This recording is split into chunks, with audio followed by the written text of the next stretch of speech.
John, we were talking about your entrance into the law school at Brigham Young University. When I was still working on a master's degree. I had finished my master's thesis, where it was the first book I ever wrote dealing with tribal government and state and local relations, and it was about a good 100-page document, and I had to get it bound.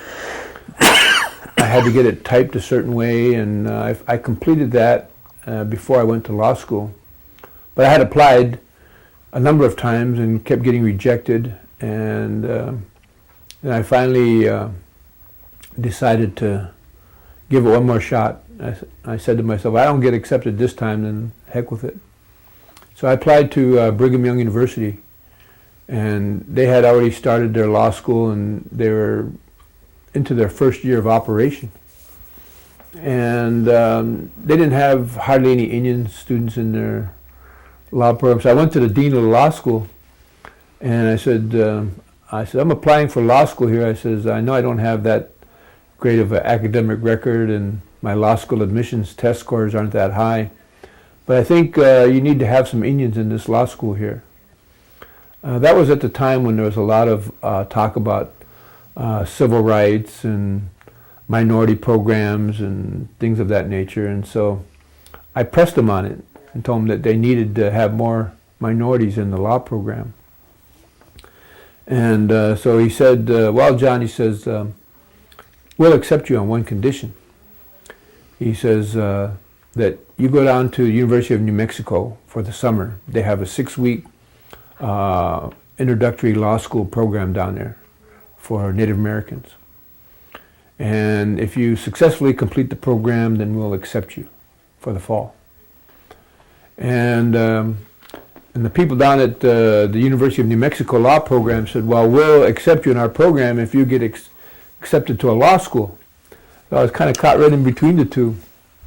And so I think I got a letter from the dean of the law school saying that, yeah, they would accept me on this condition. And so I got into the summer law program. And that was a very interesting experience, because I got to meet, I think there was maybe about 50 to 75 of us, Indians from different tribes, who were going through the summer law program. What was so great about the program, though, is that if you successfully completed it, then they would give you the scholarship money that you needed to go to law school to pay for all your living expenses. And so I completed the program successfully and started law school in the fall of 1974. And I was able to get some scholarships, so I had everything paid for my books and tuition, and all that was paid for, and my living expenses. I was married at the time and had a couple of kids, and so my scholarship was increased based on the number of dependents I had. And so I didn't really have to be concerned about any finances. It was a big relief then. Yeah.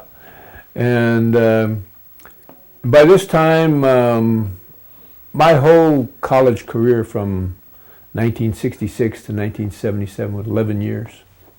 And I went almost straight through. And people were telling me, stay in there, keep going, because there's scholarship money that was available at that time. So you don't know how long this money's going to last. It's true. So take advantage while you're there. And so I listened to my friends and passed up a lot of good job offers to finish my degrees. But that first year of law school was really tough. There were a lot of bright people there. I mean, these kids came from families who were doctors. Their dads were doctors, their dads were lawyers, or their dads were professors. Very educated people. And so I was in that environment. It was very competitive. And when, I took a course in contract law. And at the end of we didn't have any tests during the course of the semester. At the end of the semester, you had one test. Everything was writing on that test. And I remember how much pressure was in there, in that room, amongst these students. You could really feel it. And then they'd give you a number, because when they posted up your grades on the wall, on the bulletin board. Put a number with But your they grade. did it all. They give you the number and then they give the grade. Okay. And so that nobody knew whose number was what, you know. So you weren't embarrassed if you didn't get it, huh? And so every time I went to, after I took these tests, and there was about 5 of them that I took a test in like property law, contract law, constitutional law, criminal law, torts, which deals with personal injuries, civil procedure. Anyway, when I took these tests, there were most of them I scored. I was close to the bottom on most of them, and so I'd go down the list, you know, and I'd be looking down. There'd be mine at the bottom, and it got to be very discouraging. I felt like I wasn't good enough. I felt like I didn't belong there. And sometimes I'd go back to my desk, be by myself, and I'd be so discouraged I just put my head down on my desk and cry. And felt like quitting. And then I would think twice about it, and then shake the dust off and get back up again and go back at it. Because when I was in these classes, there's usually about 150 students in these classes. And I'd be the only one asking questions about Indian law. And the professors usually weren't able to answer my questions because they didn't know anything about Indian law. And I knew there was such a thing as Indian law based on my other friends that I had met and Indians that I knew who were going to law school. And but I could hear some of my classmates mumbling, you know, when they'd see my hand go up, they'd say, "Oh, here's Powless, another Indian question," you know.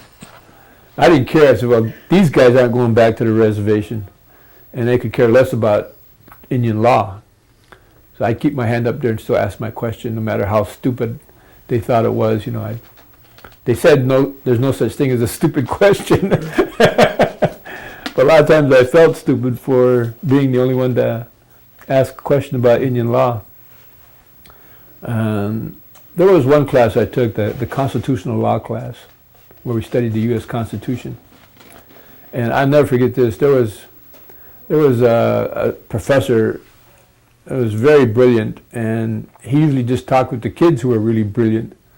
And so the class, you know, I'd be in 150 kids there, and the class discussions would end up a conversation between the professor and these brilliant kids. There were about maybe 5 or 10 of them, and just them carrying on conversations. And I got bored with it, and I told this friend of mine, I said, "I'm not going to sit here all semester and listen to this." This was like in September, and we were going to go all the way to December. And I told him, I said, "I'm not coming back to this class," because at that time you had an option whether you wanted to go to a class or not. You know, if you wanted to, you could just show up for the test in December. And so I told my buddies, I said, I'm not coming to this class anymore. I'm going to study this on my own.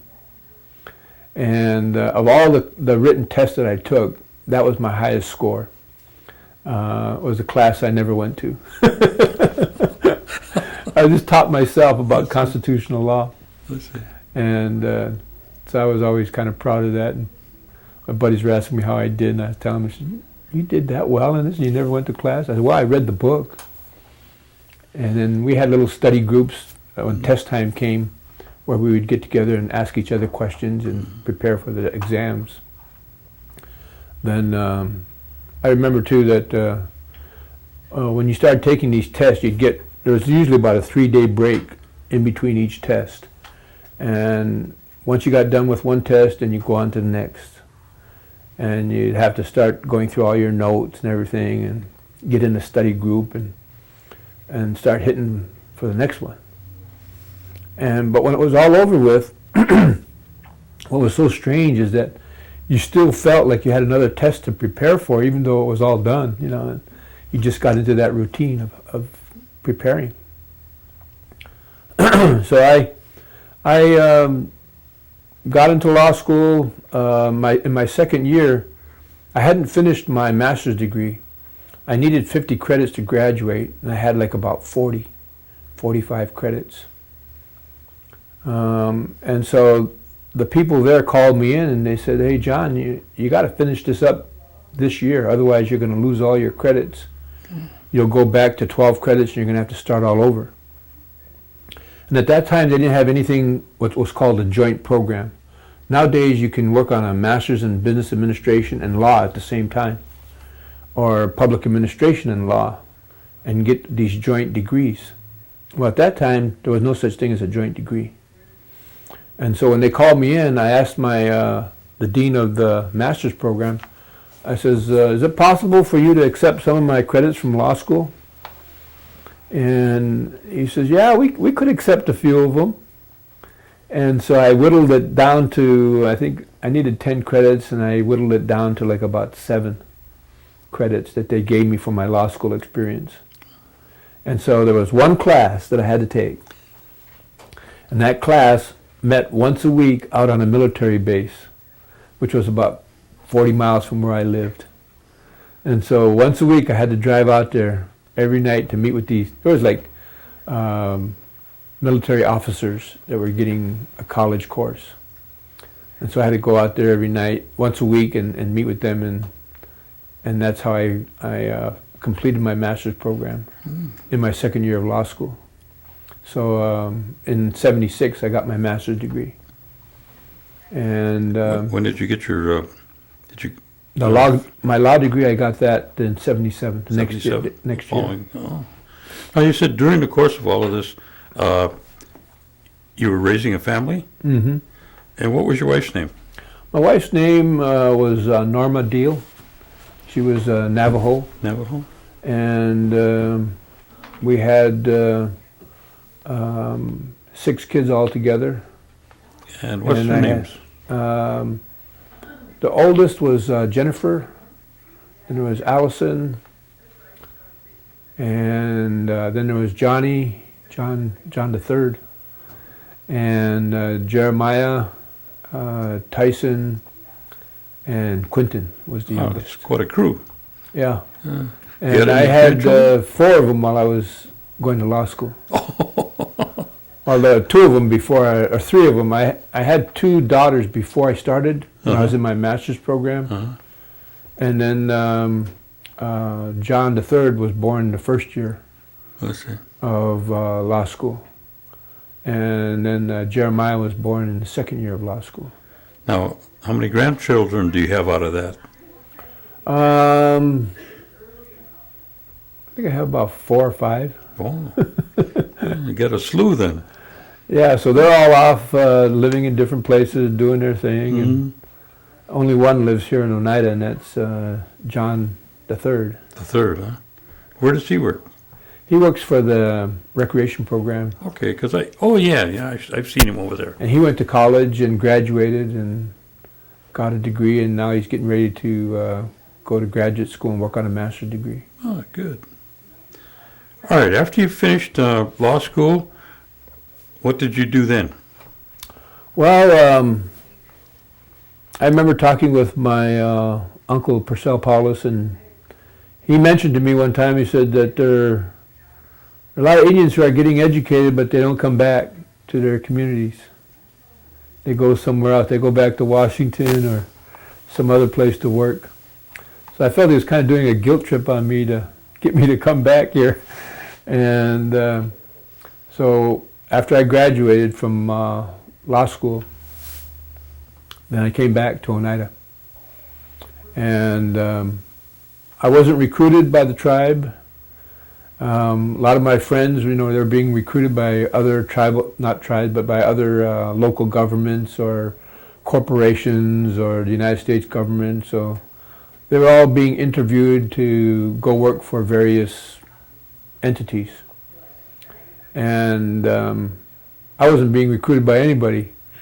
And so I came back here not knowing if I'd be able to get a job or not. And so I came back here, and Gerald Hill was, I think it's Gerald L. Hill, he was in the process of setting up a law office here. We called it the law office, and so I I was able to find some money somewhere, some program to pay my salary here. It wasn't very much, $20,000 or more, something like that. And so I came back here and started working with Jerry on the land claim, the New York land claim. And at that time we were working on a settlement that was being offered to the tribe. And meanwhile, George Shattuck and others were working on their land claims over in the federal courts. And we had been working on the Indian Claims Commission Court, which is a totally different court. And one day we were sitting there and we were discussing these two cases because the question was going to come to us, or the tribe wanted our recommendation about whether or not to accept a settlement. And because we had been offered a settlement of around $3 million. And all the Oneida groups were accepting it. But everything hinged on us here in Wisconsin, whether or not we were going to accept it. I remember one day Jerry and I were talking about this, and I mentioned to Jerry, I says, remember this this principle in the law called res judicata? And of all the legal principles that I remembered, this is probably one of the most important ones. And so we started discussing res judicata. And res judicata says, it's a Latin phrase which means that if you accept a settlement in one case, then that settlement would be good in any other subsequent cases, or it would bar you from asserting any other legal claims that were of a similar nature. And the Indian Claims Commission legal theories were pretty much similar to the federal court theories. And so as Jerry and I were discussing it, we were talking about how we had a lot more to lose if we accept this case or accept this settlement offer, then that's going to prevent us from going after these other cases that George Shattuck was working on. And so we had arrived at the conclusion that we had to recommend to the tribe that they don't accept the money. And so that was the recommendation that Jerry came up with to the tribe. And I remember we had to go and tell Marvin Chapman, who was our lawyer out of Chicago, who had been working on this case for years. And also Larry Aschenbrenner, who was the lawyer for Native American Rights Fund. And we had to deliver the bad news that we weren't going to accept this settlement offer, because they were all for it. And we also had to convince the Oneidas here to not take the money. And so I remember there was a General Tribal Council meeting on whether or not we should accept the money. And I remember when Percy was chairing this meeting, that some of because we were talking about money, talking about settlement, there were a lot of Oneidas who showed up with their non-Oneida spouses. And I'll never forget this. It was really a very memorable occasion because Percy had to tell all the non-Indians to leave, that they couldn't stay for this meeting. It was only for Oneidas. There was a lot of grumbling, and people who didn't want to leave, you can't do this, you can't tell us to leave. But he stuck to his guns, and he made all these non-Oneidas leave the room. So it was just us. And the people voted not to accept the money. After he explained to them what was at stake and what we were going to potentially lose out on, the people voted not to accept the money. And nowadays, we're in these land claims, it seems that we're the ones who are always painted as the ones who are after money. We don't care about the land. But they don't realize, they don't go back and look at what we did back in, I think it would have been 77 or 78, probably 78. They don't look at what we did to stop the land claim settlement from the U.S. Court of Claims. That if we would have accepted, totally monetary. If we would have accepted that money, which is only $3 million, then we wouldn't be where we are today, arguing amongst ourselves about the the bigger claim, there would be no argument. That's right. But we don't get any credit for that, because I remember the New York Oneidas wanted to settle. They were ready to go. In fact, they did. They did vote to take the $3 million from the U.S. Court of Claims. And the Canadian Oneidas also voted to accept the money. And we were the last ones, and we were the key. And we voted not to accept the money. John, I want to ask a favor of you. We got another lady that came in, and we tried to reschedule to fill for your situation for the one that canceled out on us this morning. I was wondering if we could take a break, and if we could get her in here, because she has got another commitment after the interview here. Sure. And if we could, I don't know what your schedule is, if we could catch you after these two ladies, or if we can catch you the next time we do a taping session, which would work out the best for you if you can do it.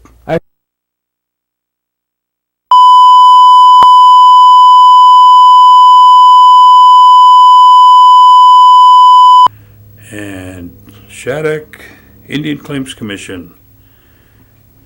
Bring me up to speed, John. Well, when I first came back here from law school, my first year out of law school, the U.S. Justice Department had offered a settlement to the Oneidas under New York land claim. And it was to settle the claim that had been in the Indian Claims Commission for a number of years, probably 20 or 30 years it had been in existence there. And the government offered the tribe, the Oneidas, $3 million to settle the claim. And all the Oneidas voted for it except the Oneidas here. The Oneidas in Canada voted for it. The Oneidas in New York voted for it. Their attorneys had recommended that they vote for it. And the only attorneys who were opposed to it was Jerry Hill and myself. And we recommended, or Jerry recommended, he was the principal spokesman, he recommended that we not settle the case. That if we did settle it, then they would use that against us in these other federal court cases that George Shattuck was handling. And so we brought that before the General Tribal Council, and the General Tribal Council voted not to accept the money. Probably one of the few times in history where Indian tribe voted not to accept the money that was being offered. And of course the land claim was nowhere near, or the settlement offer was nowhere near what it should be, because the Indian Claims Commission awarded settlements based on the value of the land at the time it was taken, with no interest. And so Indian tribes really got screwed in this Indian Claims Commission. But that was all that was available to a lot of them up until that point in time.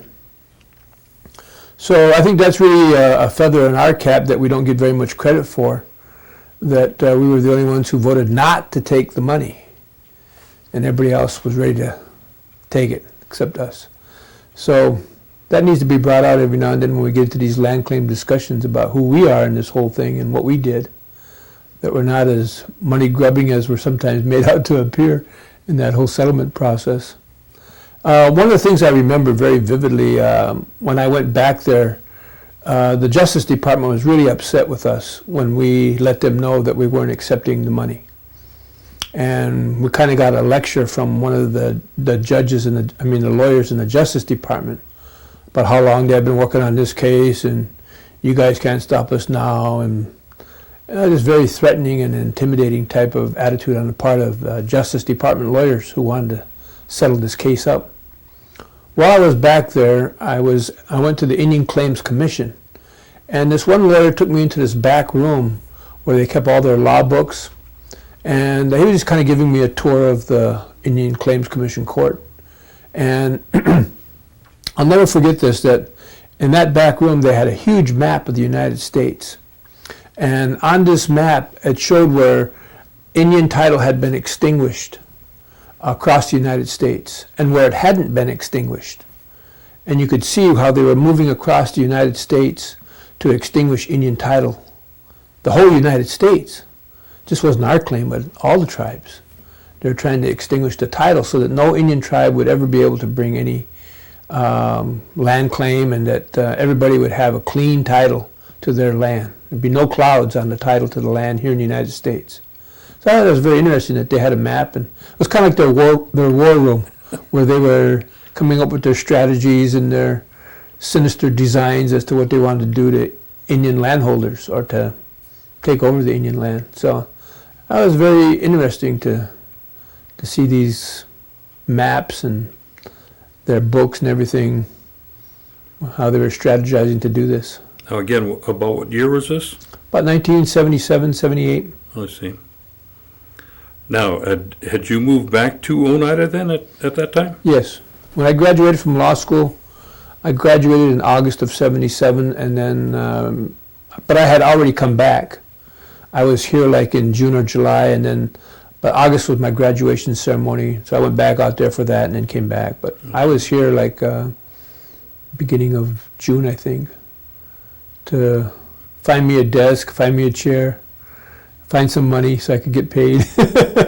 So I had to start from scratch. No, they called it the law office, but what did it consist of? Just Jerry and I don't think we even had a secretary. Just him and I, and then a few law books, and that was it. And how long had Jerry been here before you? A year, at least a year that I know of. And you were located in the Norbert Hill building? Mm-hmm. And what did you do from that point? What was your next projects as you were going? Well, I kind of had a plan in mind that I wanted to work in a number of different areas of Indian administration and management and all that. And so, but I wanted to come back here so at least I could say I came back and did something. But I think we accomplished a lot just by not accepting the money on the land claim. So I always felt like that was a major accomplishment for me to be a part of that. Of course, there are a lot of players, so nobody can really take sole credit for it because there are so many people involved. But then I wanted to get experience working for a national Indian organization, and I went to work for the National Indian Health Board. I got hired as the deputy director there, and so I was only here for a year, and then by I think it was July or August, I was in 78, I was in Denver working there for this National Indian Organization. And in that position, I got to travel all over the United States, meet with a lot of Indian health boards, go back to Washington, D.C., negotiate Indian issues with the Indian Health Service at their headquarters in Rockville, Maryland. So I went there a number of times. And then from there, I went to work for the Colorado River Indian Tribes and got hired as their Indian Preference Director. And they had passed an ordinance requiring contractors to comply with Indian preference, to hire their tribal members for construction projects. And so my job was to enforce the ordinance. And while there, we established a landmark decision for tribal government that they did have the power to enforce these ordinances, because the Bureau of Indian Affairs had let out a road contract, and they didn't want the tribe to, they didn't think the tribe could interfere with a federal contract let out by the Bureau of Indian Affairs. And we were telling the Bureau of Indian Affairs that they couldn't come onto the reservation. And the agency was right there on the reservation. And we told them that they couldn't bring any contractors onto the reservation until they signed an agreement with us that they would hire tribal members. Very cut and dry, very simple, very pro-Indian, but yet the Bureau of Indian Affairs was opposed to it. They were protecting the contractors. And so we went to the area office, we went back to, area office supported the agency level people, and then finally we went to the solicitor's office in Washington, D.C. for the Department of Interior. And they finally ruled in our favor that the tribe did have the right to enforce its resolutions and ordinances on Indian preference on federal contracts. So that was a major, it hadn't been done before.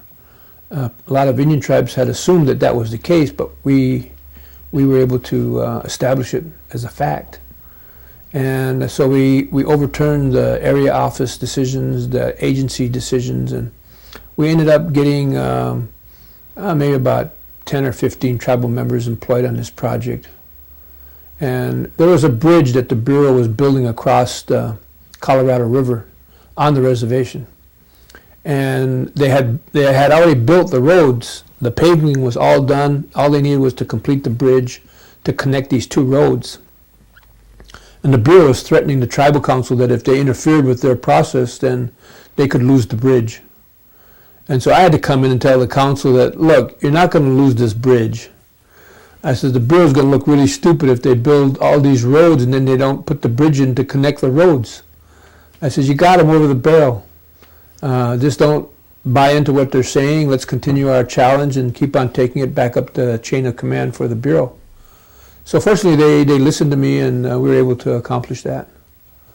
But it was good to see the Bureau of Indian Affairs backing down from the tribe, that the tribe stood up to them. Then from there, I went and worked for an organization called the Mesa Corporation. They had a contract with Health and Human Services Department for educating state agencies on the rights of the handicapped. And so I had to become familiar with the Rehabilitation Act, and then I went all over the United States. I went to Birmingham, Alabama, I went to Baltimore, Maryland, St. Louis, Indianapolis, LA, Phoenix, Helena, Montana. Went to all these places putting on workshop presentations and explaining the law to these state agency people about what the rights were of the handicapped. And I did that for a year, and then the contract ended.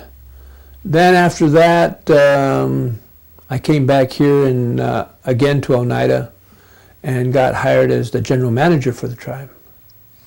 And I did that for a very short period of time. What year was that? 1981, I think. And got to become very familiar with the tribal political process. I was somewhat familiar with it, but I got even more familiar with it at that point in time. And of course, I was young and ambitious and rambunctious, and would be like a bull in the china shop. And I wasn't patient, and I should have been more patient in working with people here. I figured that was one of my downfalls in terms of working with the political leadership, is that I wasn't patient enough.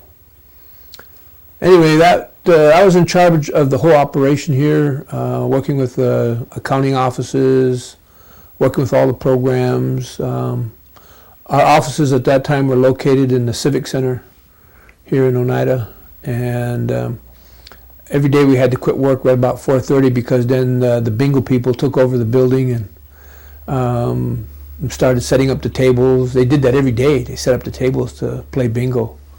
And then the whole place would be flooded. The parking lot would be flooded with people. Everybody was coming here to play bingo then. The only thing good about it is that about that whole setup was that they made popcorn every day. So I love popcorn and got to get my fill of popcorn every day after work. I'd go bum a free bag off the bingo people. Then after that, I did some consulting work for a little bit. I did some work for the legal department here with Francis Skinner and Jerry Hill. Worked with them a little bit on the Allotment Act. Did some research on the allotments here. And worked with Vera Wilson, who was doing a lot of the title searches. And so I was kind of like her supervisor. And we would go through a lot of chain of titles to see what happened with certain pieces of land. And through the course of that, I found out that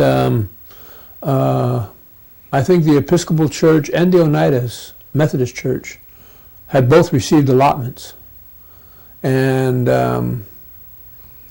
so they still have some of those allotments to this day. I don't think they have all of it, but they have a certain amount of acreage still left over from that. And then I did some research on the reformatory.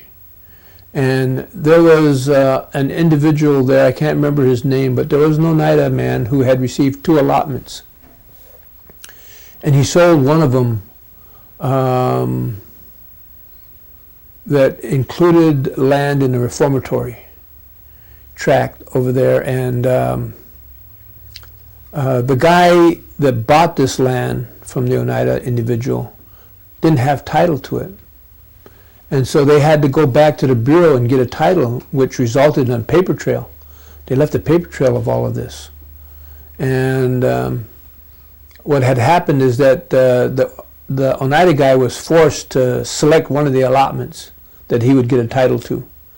And so he selected one, and then the remaining one that he gave back was the reformatory property. But he needed to sign off on it in order for the title to be clear. And but that was illegal for him to have two allotments. And so the Bureau of Indian Affairs just ignored that legality and still processed all the paperwork. I think it was a man named Vissers, if I'm not mistaken, who was the one that was buying this land so that he could make money off of it and sell it to the state. And so I always felt like the state never acquired title to this 180-acre tract of land in the reformatory. And so I made my recommendations, but nothing ever came to it. Nobody ever challenged it, even though I had made these recommendations that the land still belonged to the tribe. So that's where it sits to this day.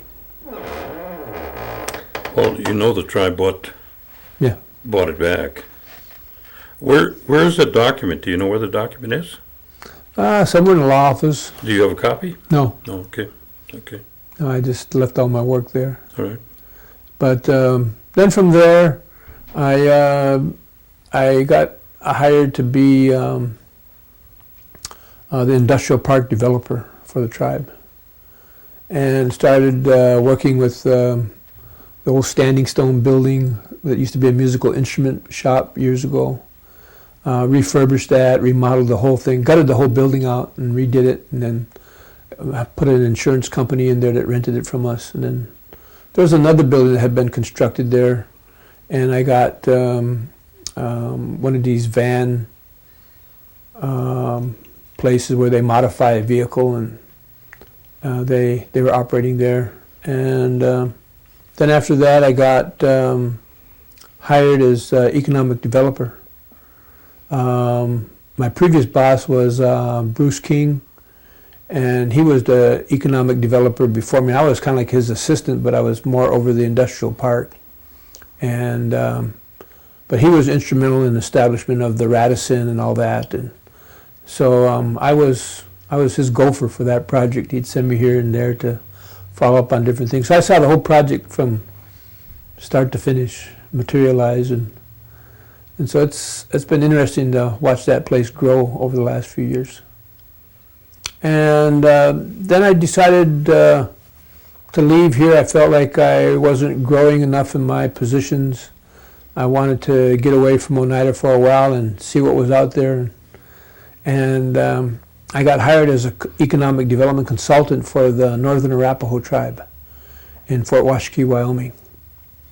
And they hired me to set up a sewing plant for them. And I was out of work at the time, and they asked me if I could get them $300,000, and I said, yeah, I can get it for you. So they hired me on the spot, and my family was still here in Oneida. And so I was back there in Wyoming. And we ended up getting the money, and we ended up getting some other economic incentives like guaranteed loans, things of that nature. And then I had to set up a corporation for the tribe because the bank didn't want to deal directly with the tribe out there because the tribe had elections every 2 years. And the tribe didn't want to deal with the state. And so I came up with this idea of creating a tribal trust corporation in the state of Delaware. And because a lot of people go to Delaware to set up corporations. And so I had hired some attorneys to help me do that. So we set up this Delaware corporation, which was agreeable to the tribe and agreeable to the banks. As soon as I said Delaware, the banks knew what I was talking about. And so they gave us the money to that corporation. And we got the sewing plant all set up and running, and hired some people. And they got their business going. And then it didn't last very long because they decided to go into gaming and build a casino there. So they turned that whole operation into a gaming facility. But at least we got it started and got it up and running. And then from there, I did some work with a Navajo consultant fellow. We did some economic planning down on some of the Navajo communities. And I applied for this executive director position for the state of Utah. And but it was a political appointment by the governor. But I applied for it, and out of all the applicants, the governor selected me to be his political appointee. So he appointed me to be the executive director of Indian Affairs for the state of Utah. So I dealt with all the tribes in the state of Utah. There was the Utes, Navajos, Paiutes, Goshutes, and that was pretty much it. And then we dealt with different issues. I was kind of like a liaison between the governor's office and the tribes, dealing with, letting them know about what the different issues were. And then I facilitated meetings between the tribal leaders and the governor's office, and brought in the tribal leaders so we could start to break the ice and start some dialogue between the tribes and the governor's office. And I got to be involved in some of the oil royalty trust fund that was established by the federal government, making the state of Utah the trustee over this oil field for the Navajos in the state of Utah. And so I would get these checks that come to my office for $500,000, $800,000 on behalf of the Navajos, and I would deposit in the state treasury. And I noticed that with these checks, it was a regular U.S. Treasury check like you get with when you get your income taxes back. But there was no statement with the check. There was nothing on there that said how many barrels of oil or how much per barrel was being paid to these Indians. And so I followed the chain back and went to the Bureau, because the Bureau, they developed the check. And so I asked them how they got the numbers. And they said, well, we just get the numbers from the Bureau of Land Management, and then we go with that. And so I went to the Bureau of Land Management and asked them, how do you get these numbers? How do you arrive at this check? And they said, well, we get the numbers directly from the oil company. I says, well, what checks and balances system do you use to verify what the oil companies are telling you? And the Bureau of Land Management guy says, we use the honor system. I said, no shit. And he says, yeah, we use the honor system. And so I started to pursue that. And I was getting ready to do an audit on Texaco in the oil field. And I had about $70,000 in an audit fund that I could use. And I had contacted Ernst & Young, a major accounting firm, to do an investigation on Texaco. And they said, well, we know Texaco really well, and we think that for every dollar you invest in an investigation, you'll get about $7 back. And 'cause that's how sloppy their accounting is. And so the governor's office got wind of what I was doing through the secretary that I had. She let them know that I was starting this audit. And next thing I know, the Ernst & Young's calling me up and said, remember that audit you wanted us to do? I said, yeah. He says, well, we can't do it. The governor's office told us not to proceed. And so, and nobody had ever audited this oil field. I was going to be the first to audit it and start digging into everything. And they didn't want that. And so I got some visits from the governor's office, from some of his people, thinking that it would be in my best interest and in their best interest if I would submit my resignation. And so I did. And they're still squabbling over the oil field and what's going on there.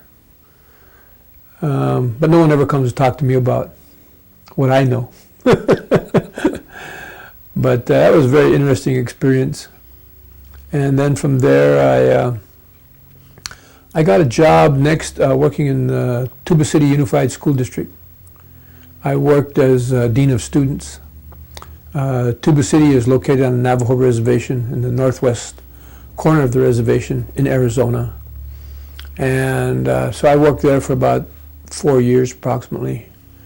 And my job was to discipline students. who got out of line and who weren't being productive.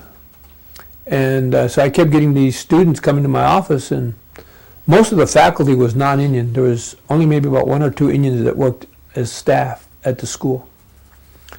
But so it was most of the non-Indians that would come there to teach, and they were the ones who were sending me the kids.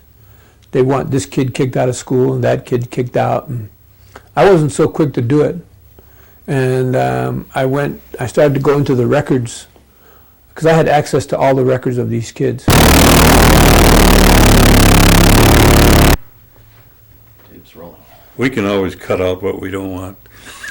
Anyway, getting Or back add to it. Yeah, go ahead. getting back to Tuba City, so I started investigating why these kids were doing so poorly. And every year the school district would give a test called the Iowa Test of Basic Skills. And so, and that told you at what grade level these kids were at for reading and math. And I found out that over 60% of the students, and there was about 1,000 students in the high school, over 60% of them were below an 8th grade reading and math level, which means they couldn't do the work. They had just been passed on through the system. And but there were kids that were at 3rd grade levels, 4th grade levels, 5th grade levels. It was really bad.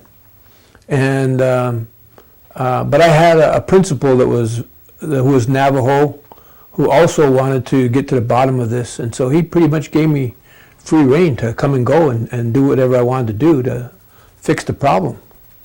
And the white teachers, they didn't like it because I was exposing them.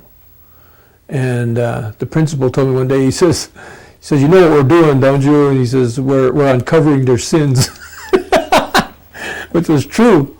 And they were my biggest obstacle. My biggest opposition was from the faculty. And I was referring to myself as Dr. Powless at the time. I had called my law school up and said, is it all right to use the title of doctor? He said, sure, you got a doctor's degree, a Juris Doctorate, and there's doctor's degree for educators, there's doctor's degrees for psychologists, medical doctors. They're all considered doctors when they complete a certain amount of schooling, which I did. And so they said the attorneys don't usually go by that, but some do, so there's nothing that prohibits you from calling yourself Dr. Powless. So I'd never done it before, but since I was amongst all these educators, and none of the faculty in the school had a doctor's degree. Me and this Navajo guy, that was the principal, we were the only ones to have doctor's degrees. And that created a certain amount of jealousy. And most of them didn't have master's degrees. And we had bachelor's, master's, and doctor's degree, the only Indians in the school district with all of that, And so when I started digging into this, the teachers got upset. They went to the superintendent, bypassed the principal, went to the superintendent and said, we don't want John Powless referring to himself as Dr. Powless. And will you stop him from using that title? So one day the superintendent came to the principal and told him that. And the principal came to me and said, John, we need to cool things down a little bit because the superintendent doesn't want you referring to yourself as Dr. Powless. And so I said, okay, let's go with the flow, and I want to see what we can do to help these students. And what I found was, through my research, I found a satellite education system that comes out of the University of Illinois. It's a program called NovaNet. And I got the Navajo tribe to provide us with the funds to purchase all the computers, to pay for the teachers' time. We set this program up in the school. And we had to get dedicated phone lines in order to tap into the satellite, hook that all up to, each one of these up to a computer. And I had to order the computers, get them into the school, because there was nothing. I had to build the whole thing from scratch. But in about a half a year's time, we got the system up and running. And we started bringing those kids' grade levels back up. And we also set it up so that they could take high school courses on this computer system. And the teachers didn't like that because the students would rather go and take a class on a computer than go to some of these teachers that they didn't like. And I had one particular story that I'd like to tell about my experience there is that well, two of them. One was, I had a student that was brought to my office one morning, and him and the teacher had been going at it, and the teacher was red in the face and looked like he was about ready to explode. He was so mad at this kid. And I told the teacher, I said, well, you just leave my office, leave the kid here, and then I'll take care of it from here. So he reluctantly did that and wrote up his complaint against the student. And so when I got the student into my office, the first thing I said to him, I says, did you have breakfast this morning? And the kid says, no, I didn't. I says, well, you want to go to McDonald's and have breakfast? He says, sure. So we hopped in my school van and we went and had breakfast. And I thought if that teacher would have seen me giving him breakfast that morning, he would have thought I was rewarding him, you know. But the other incident was a student who I helped get a GED. And we set it up so that it was part of the high school program, but he was doing a GED. And he would still come to school every day and work on his GED. And then we would allow him to graduate with the kids at the graduation ceremonies. And because graduation amongst the Navajos is it's a big family affair. A lot of people come. It's like a wedding, you know, everybody comes to it and to honor the person.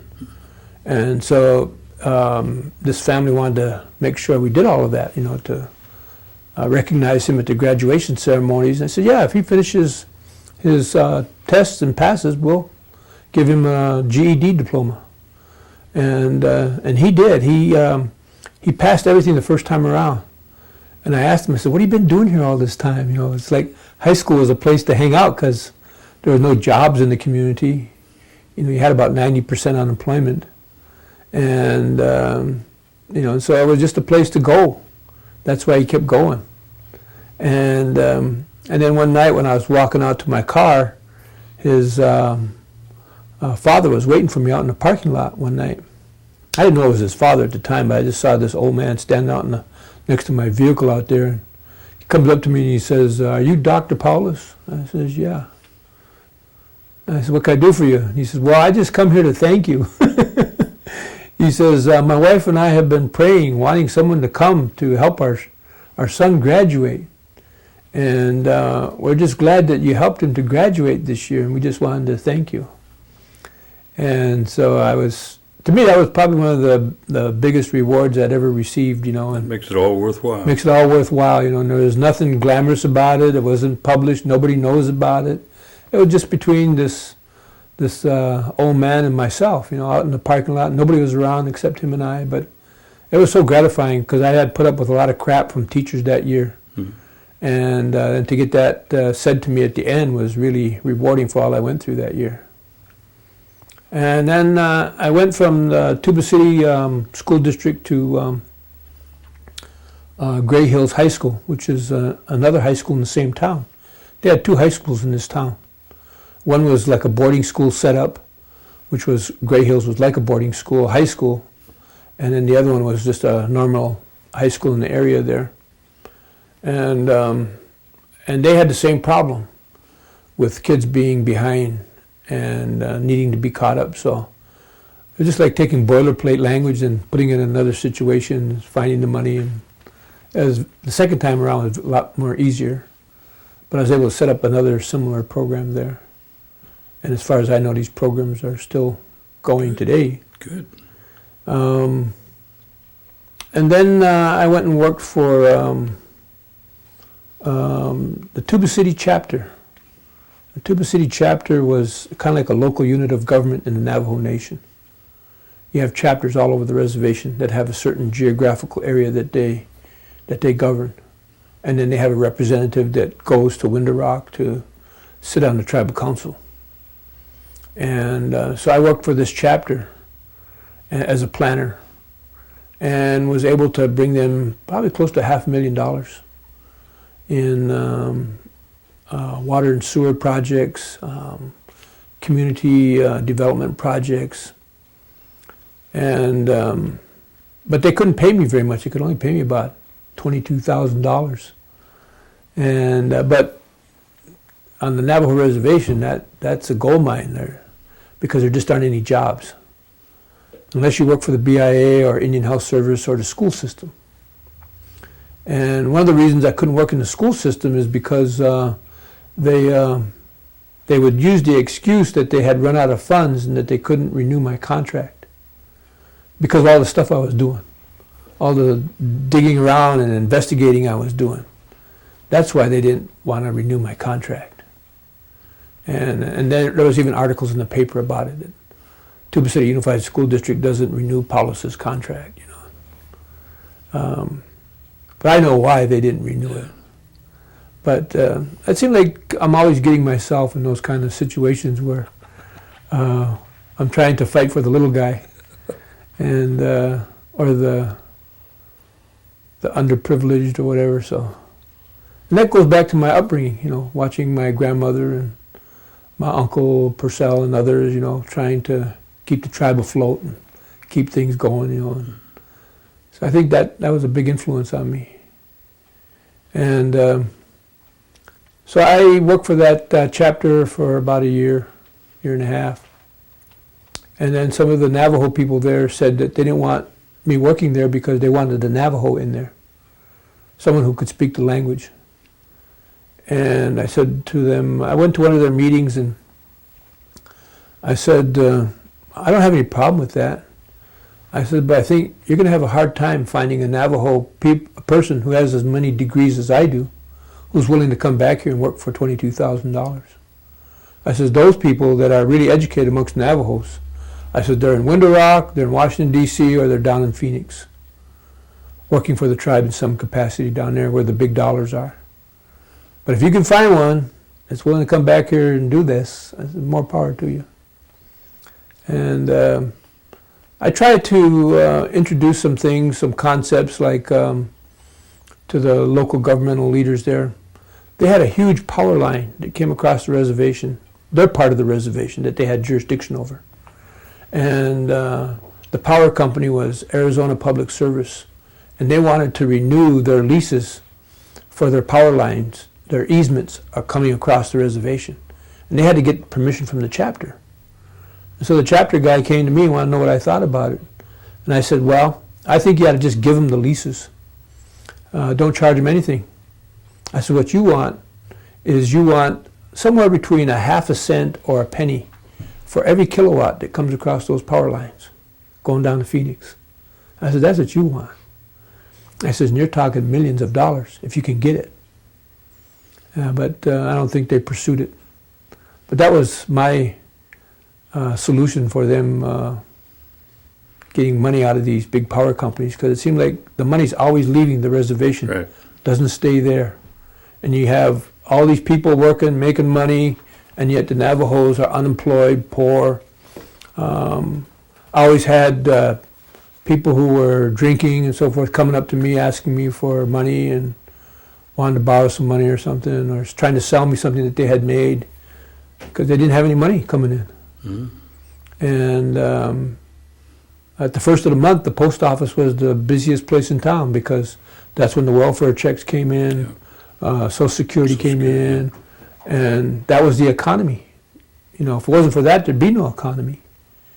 And so that's what kept this small town afloat.